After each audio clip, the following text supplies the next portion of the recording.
Why do so many men pride themselves in cooking the perfect steak on the grill, and why do they want to be seen and acknowledged for that?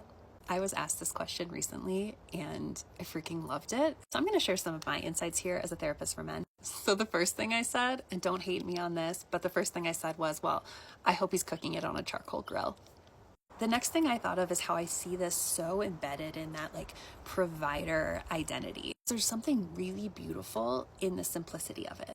A great steak doesn't need much, but still, you got to know what cut to get. You got to prepare it with care. You got to make sure the grill is exactly how it needs to be. Once it's charred, once it's cooked, you got to let it rest appropriately, right? Like there's so much subtle nuance. There's so many little moments and opportunities for it to be just right or just wrong. It gives men an opportunity to like really put in a lot of effort without it seeming desperate, without it seeming like too much effort. Like it's very easy to be like, it's just a steak, right? But we all know the care and attention that goes into making a great steak.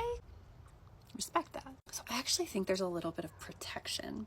Hear me out. I think men are able to put in a lot of effort, provide, be able to present something that looks pretty simple but can be phenomenal. But when it doesn't look overdone, and I don't mean like cooked overdone, too much to it to meet bells and whistles and frills and fanciness, and it doesn't look like you're trying too hard.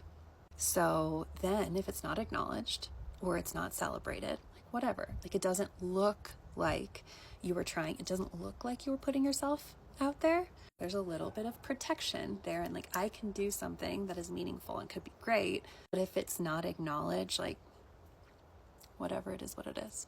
But what else am I missing, right? Like this isn't my full dissertation on steaks and the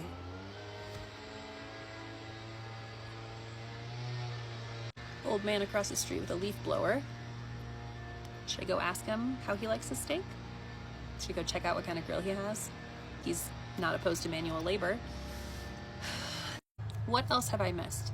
What else needs to be included in the dissertation of men and steaks? The prevalence, the importance, the history. Let me know.